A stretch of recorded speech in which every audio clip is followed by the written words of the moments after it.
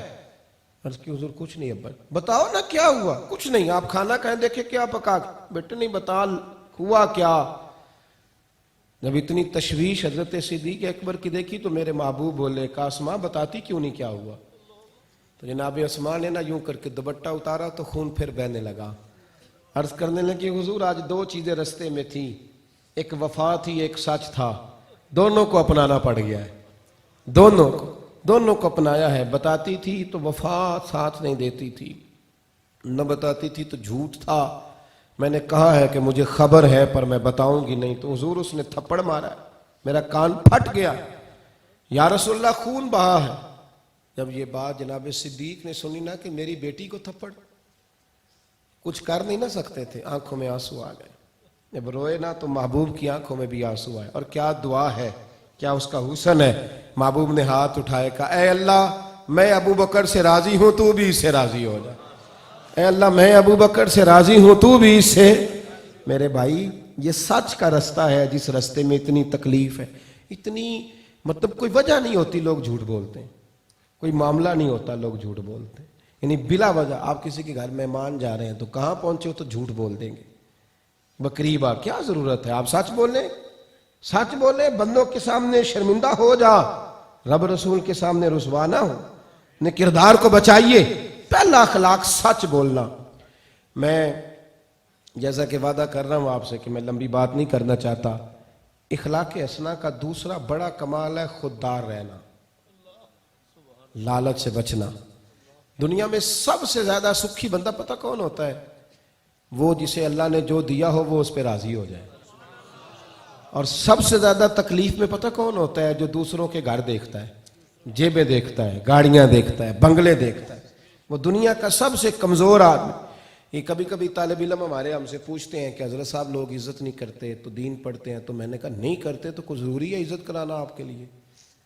جب میرے رسول کریم نے فرمایا ہے، میرے نبی پاک نے، حضور نے جب فرمایا ہے کہ جب تو دین پڑھنے گھر سے نکلتا ہے تو اللہ کے فرشتے تیرے پیروں کے نیچے پر بچھا دیتے ہیں، تو مطلب بھوکا ہے یہ چھوٹے سے پروٹوکول کا؟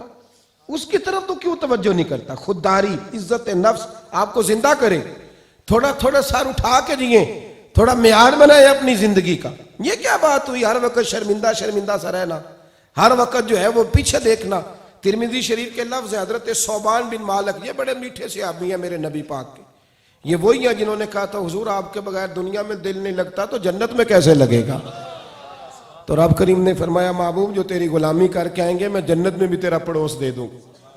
حضرت صوبان بن مالک رضی اللہ تعالیٰ عنہ حضور کے سامنے بیٹھے تھے تو نبی کریم نے فرمایا صوبان ایک سودا کرنا تیرے ساتھ۔ حضور کر لیں، فرمایا ایک وعدہ تو میرے ساتھ کر تو پھر ایک میں تیرے ساتھ کرتا ہوں۔ توجہ ہے میرے دوستوں کی؟ جو زیادہ اپنے آپ کو غریب سمجھتا ہے وہ میری بات زیادہ توجہ سے سنے۔ کہا ایک سودا تو میرے ساتھ کر، ایک وعدہ میں تیرے۔ یا رسول اللہ حکم؟ تو نبی کریم نے فرمایا تو میرے ساتھ وعدہ کر کہ کبھی کسی دنیا دار سے سوال نہیں کرے گا، اور میں تیرے ساتھ وعدہ کرتا ہوں کہ رب تجھے بغیر حساب کتاب جنت عطا کرے گا۔ غریب آدمی کا کیا یہ معیار ہے کہ وہ ہمیشہ روئے گا کہ میرے پاس کچھ نہیں؟ چھوڑے حضرت بلال کے کتنے بنگلے تھے، بتائیں حضرت ابو ہریرہ کی زمین کہاں پہ تھی، حضرت صہیب رومی کہاں پہ تھے، جناب سلمان فارسی کا مکان کہاں تھا؟ میں ذمہ داری کے ساتھ بات کر رہا ہوں۔ مولا کائنات شیر خدا رضی اللہ تعالی عنہ کا جب نکاح ہوا تو اس سے پہلے حضرت علی مسجد میں سویا کرتے تھے، نکاح کے بعد حضرت عرشہ بن نعمان کا مکان، اب تو حضرت علی کے ملنگوں کے بھی بنگلے بڑے بڑے اونچے ہیں نا، جو ملنگ کہتے ہیں اپنے آپ۔ تو مولا علی شیر خدا کرم اللہ تعالی وجہ الکریم کا جب نکاح ہو گیا سیدہ فاطمہ سے تو دور چلی گئیں بی بی صاحبہ، شادی کے بعد دور ایک مکان حضرت علی نے کرائے پہ لیا، عاریتاً کسی سے لیا۔ نبی کریم علیہ السلام روز جاتے سیدہ سے ملنے، پہلے تو پاس رہتی تھی نا تو دن میں کئی دفعہ ملاقات، اب حضور روز جاتے تو ایک دن سرکار دیر سے گئے عصر کے بعد، تو جناب فاطمہ عرض کرنے لگی حضور جلدی آ جایا کریں، اب صبح سے آئے نہیں تو میں کوئی کام نہیں کر سکی۔ دروازہ دیکھتے شام ہو گئی تو محبوب رو پڑے، کہنے لگے دل میرا بھی کرتا ہے تو میرے قریب آ جائے، پر وہ حارثہ بن نعمان کے اجرے ہیں، پہلے بھی اس نے کافی دی، اب میں اسے کیسے کہوں؟ بات چلتے چلتے حضرت حارثہ بن نعمان تک بھی پہنچی تو دوڑے آئے، عرض کرنے لگے حضور مجھ سے زیادہ بھی خوش قسمت ہوگا کوئی، مجھ سے زیادہ بھی خوش قسمت ہوگا کہ مکان میرا ہو اور اس میں گزارا سیدہ فاطمہ کرے۔ تو بھائی آپ کیا سمجھتے ہیں کہ دولت میں آ رہا ہے؟ دولت ہے کوئی اتنا غریب مجمع میں بیٹھا جس کی بیٹی اتنا کام کرتی ہو کہ ہاتھوں پہ چھالے پڑ جائیں؟ میں بخاری سے دکھاتا ہوں کہ بی بی صاحبہ کے ہاتھوں میں چھالے ہوتے تھے۔ یہ نہیں سنت سادات کرام کی، یہ نہیں سیدہ فاطمہ کے غلاموں کا طریقہ؟ یہ کیا سنت یہی ہے کہ ذرا جناب مولا علی شیر خدا کا لنگر پاک گیا تو آؤ سارے مل کے کھا لیں؟ اچھے طریقے سے دیکھے پکانا ہی سنت ہے محرم میں، ہاتھوں پہ چھالے اور بخاری میں موجود ہے۔ لیکن خودداری، عزت نفس، وقار ساری کتابوں میں لکھا ہے، ساری کتابوں میں، سیرت کی ساری، لو میں چھوٹا آدمی اوپر بڑا ہی دعویٰ کر گیا ہوں، یعنی ساری کتابوں میں حوالہ ہے کہ حضرت فاطمہ الزہرا کے گھر میں مہینہ مہینہ چولہا نہیں جلتا تھا، ساری کتابوں میں۔ اور ان ساری کتابوں میں آپ کو یہ بھی ملے گا کہ چولہا نہیں جلتا تھا پر دروازے پہ جو مانگنے آتا تھا اسے جھولی بھر کے عطا کیا جاتا تھا۔ ہر کتاب میں اگر یہ لکھا ہے نا مہینہ مہینہ چولہا نہیں جلا، تو اگلے صفحے پہ یہ بھی لکھا ہے کہ جو آیا ہے نا مالا والے سخی نہیں ہوندے تے سخیاں کول مال نہیں ہوندا۔ مالا والے، میں نہیں اعتراض کر رہا، کسی درویش نے کیا ہے، مالا والے سخی تے سخیاں کول مال نہیں ہوندا۔ ایتھے اوتھے دوویں جہان نہیں، سخی کنگال نہیں ہوندا۔ یہ بھی مسئلہ کوئی نہیں کہ وہ کنگال ہو گیا ہے، وہ بڑا مالدار ہوتا ہے۔ خودداری سے جئیں، عزت نفس۔ حضرت حکیم بن حزام نبی کریم علیہ السلام کے صحابی ہیں، یہ بیت اللہ شریف کے اندر پیدا ہوئے تھے۔ حضرت حکیم بن حزام کہتے ہیں ایک دن حضور صلی اللہ علیہ وسلم نے فرمایا میرے ساتھ ایک وعدہ کر۔ یا رسول اللہ حکم؟ تو محبوب نے فرمایا کبھی کسی دنیا دار سے سوال نہ کرنا۔ کبھی کبھی مجھے بڑا عجیب لگتا ہے وہ آدمی جو کہتا ہے میں حضور کے نام کا کھاتا ہوں، وہ کہتا ہے پہلے 30,000، اسٹیج پہ کہہ رہا تھا حضور مجھے دیتے ہیں، اور پہلے اس کو کہتا ہے اکاؤنٹ میں 40,000 کراؤ تو پھر گاڑی چلے گی۔ ایک گل کرنا یار، ایک گل کر، یہ 40,000 والی گڈی لمبی نہیں ہو چلتی، چلتی ہے پر لمبی، ہاں لمبی گاڑی اسی کی چلتی ہے جسے مدینے والے محبوب چلاتے ہیں۔ ہاں یہ ہم نے بڑی گاڑیاں چلتی دیکھی پھر ختم ہوتی بھی دیکھی۔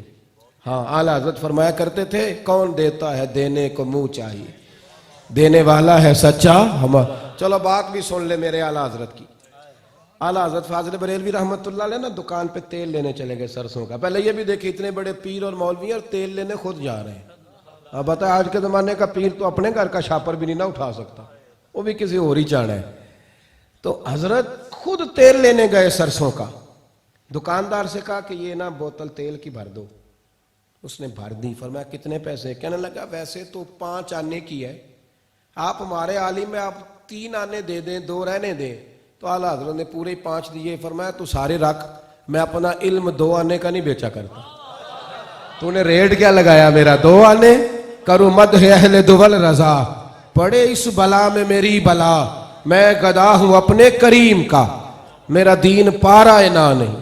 تھوڑا تھوڑا کھڑا ہونا سیکھیں، اللہ تو بندے کو ہر وقت عطا کرتا ہے، تھوڑا معیار زندگی بنائیں۔ یہ کیا بات؟ حضرت حکیم بن حزام کہتے ہیں نبی کریم علیہ السلام نے فرمایا وعدہ کر کسی دنیا دار سے سوال نہیں کرے گا۔ حضور وعدہ ہو گیا، بوڑھے ہو گئے تھے۔ اچھا ایک ہے اللہ والوں سے مانگنا، وہ جو اللہ والوں سے مانگنا ہے وہ تو عین اللہ کی مدد ہے نا، میں سیٹھوں کی، نوابوں کی، دنیا داروں کی بات کر رہا ہوں۔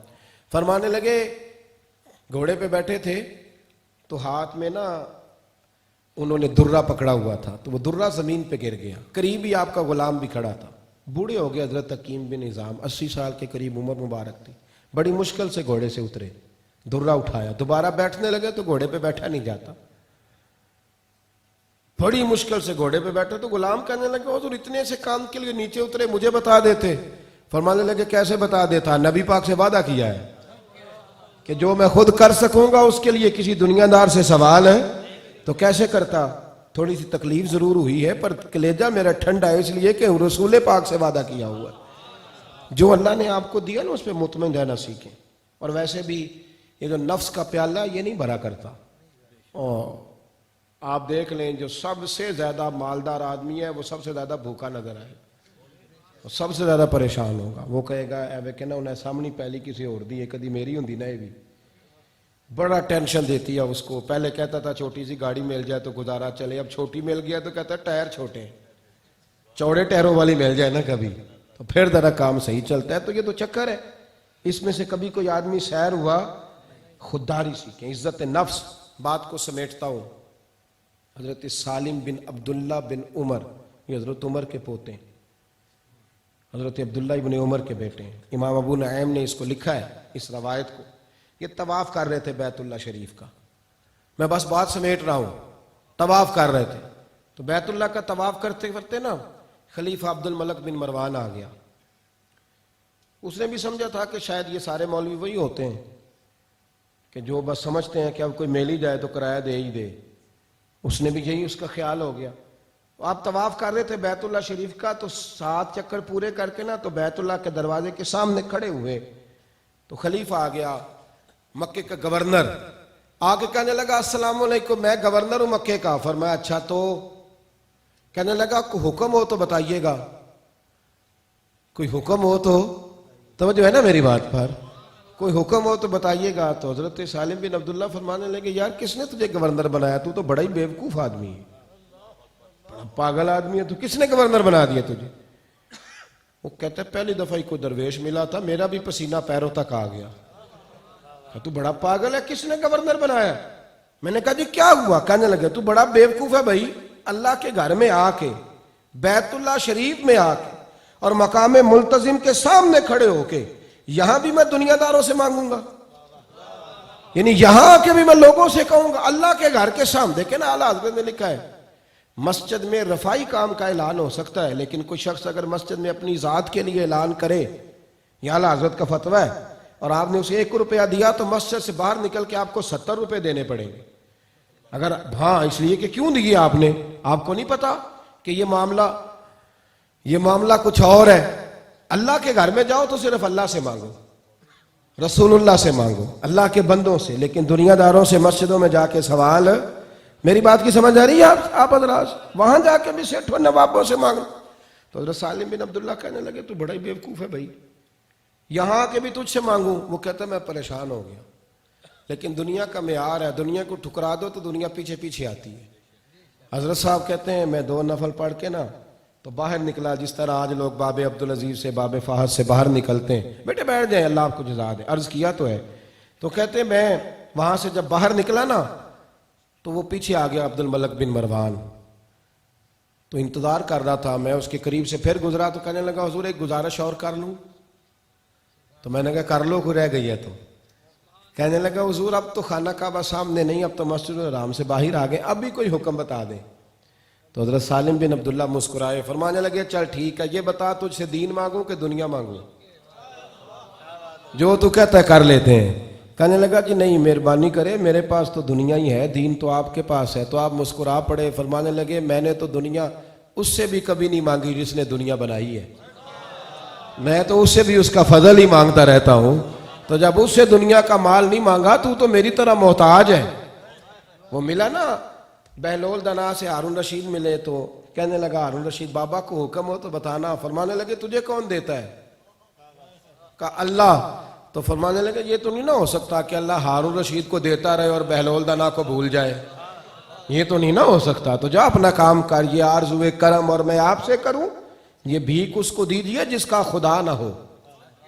ہاں, اور گردن کو جھکا دیتا ہے خیرات کا پتھر, جہاں میں مانگنے والوں کے سر کبھی اونچے نہیں ہوتے. آج کی نشست میں 2 ہی باتیں عرض کی ہیں آپ سے. ایک تو زندگی میں کھڑے ہونے کی کوشش کریں, آپ سچ بولیں, آپ سچ بولیں اور سچ کی بات آگے بڑھائیں. اور دوسری بات میرے بھائی, خوددار رہیں, چھوڑ دیں. یہ میرا مطلب ہے لوگ عجیب بات کرنے لگے ہیں, بڑے بڑے تجزیہ نگار کہتے ہیں کہ پاکستان میں ریٹ ہے. کوئی بندہ بھی ہے اس کا ایک معیار ہے, ایک جگہ پہ جا کے اس کا ریٹ لگتا ہے. اس سے نکل آئیں باہر, خودداری سے جینا سیکھیں. یاد رکھو جو روز شام کو چھوٹا گوشت کھاتا ہے نا, اسے نہیں زیادہ مزہ آتا, اور جس کے اکاؤنٹ میں ہر مہینے 30-40 لاکھ روپے جاتے ہیں وہ زیادہ بسم اللہ نہیں پڑھتا. کبھی مزدور کو دیکھنا, جس کو شام کو 300 روپے مزدوری ملتی ہے نا, تو مٹی والے ہاتھ 10 دفعہ یوں صاف کرتا ہے. اور 3 دفعہ بسم اللہ کہہ کے نوٹ پکڑتا ہے، کیونکہ اسے پتہ ہے یہ میری حق حلال کی کمائی ہے۔ اور پھر جب وہ دوپہر کو روٹی لاتا ہے نا کام پہ ساتھ، تو 2 روٹیوں کے بیچ اس نے اچار رکھا ہوتا ہے۔ کبھی اسے روٹی کھاتے دیکھنا، وہ پہلے ہاتھ دھوتا ہے، پھر کوئی چیز نیچے بچھاتا ہے، پانی خود رکھتا ہے، اور وہ جب روٹی کھا رہا ہوتا ہے تو لگتا ہے کائنات کی سب سے زیادہ نعمتیں اسی نے دسترخوان پہ رکھی۔ اور جب وہ شکر ادا کرتا ہے تو صرف لفظ نہیں، اس کی آنکھیں بھی بتاتی ہیں کہ شکر ادا کر رہا ہے۔ تو یہ والا معیار بناؤ، یہ والا، اس معیار سے نکل آؤ کہ چیزیں بڑی ہیں تو میرے پاس کھانے کا وقت نہیں، وہ تو لوگ دوائیاں کھاتے پھرتے ہیں۔ معیار زندگی کو بلند کریں، یہی ہمیں رسول کریم نے عطا فرمایا ہے۔ دعا کرتا ہوں اللہ کے حضور مالک کریم ہمارے دوستوں کی اس کوشش کو قبول فرمائے، جو میں کہہ سکا اللہ قبول فرما لے، جہاں دوران گفتگو بھول گئے اللہ ہم سے درگزر فرمائے۔ آخر دعوانا